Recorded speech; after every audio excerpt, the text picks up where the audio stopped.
নমস্কাৰ, ভালে আছেনে? মই মানস। আপোনাৰ যদি আলুৰ লগত মাংস খাই আমনি লাগিছে তেতিয়াহ'লে দাইলৰ লগত মাংস বনাই খাই চাওক। আজি এটা নতুন ৰেচিপি শিকিব কেনেকৈ বনাওঁ, আহকচোন চাওঁ তেতিয়াহ'লে। তেলখিনি গৰম হৈছে, এতিয়া গৰম তেলত মই ইয়াত আছে ডালচেনি, লং, ডাঙৰ ইলাচি আৰু সৰু ইলাচি আৰু লগতে কেইটামান শুকান জলকীয়া অকণমান ভাজি লওঁ। ডালচেনি, লঙৰ যেতিয়া অলপমান গোন্ধটো ওলাই আহিব তেতিয়া ইয়াত মই পিঁয়াজখিনি দিম। ইয়াত পিঁয়াজখিনি দি অকণমান সময় ভাজিম। অলপ সময়ৰ পাছত পিঁয়াজখিনি অলপ সিজিছে, অলপ ৰঙচুৱা পৰিছে, বেছি পৰা নাই।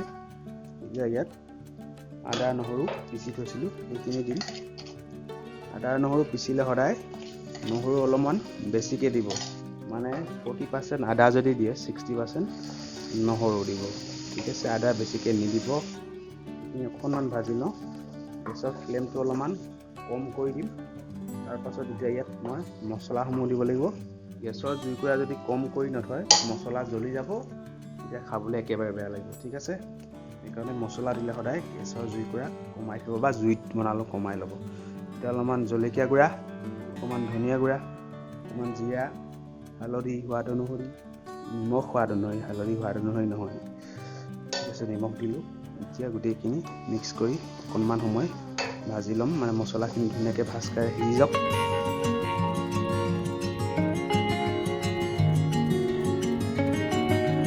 মছলা আৰু পিঁয়াজ যদি এনেকৈ কেৰাহীত ভাজি থাকোঁতে অলপমান যদি কেৰাহীত তলত লাগি ধৰে, অকণমান পানী দি দিব পাৰে।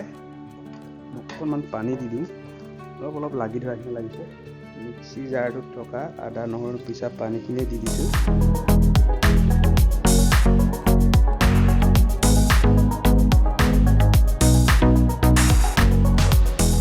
দেখিছে মছলাখিনিৰ পৰা তেল বিৰিঙি আহিছে, মানে মছলাখিনি সিজি গ'ল।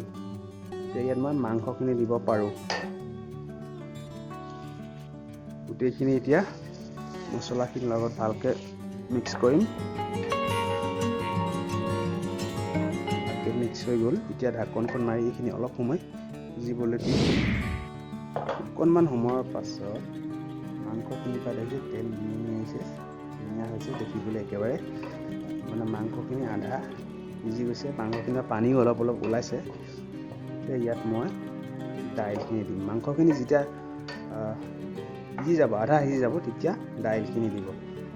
মচুৰ দাইল হয়, আপোনালোকে যদি বনায় বুট দাইল বা চানা দাইলৰ লগত বনাই চাবচোন। আৰু দাইলখিনি মাংসৰ লগত বনোৱাৰ আগত 3 পৰা 4 ঘণ্টা তিয়াই থৈ দিব, মানে কোমল কৰি ল'ব দাইলখিনি।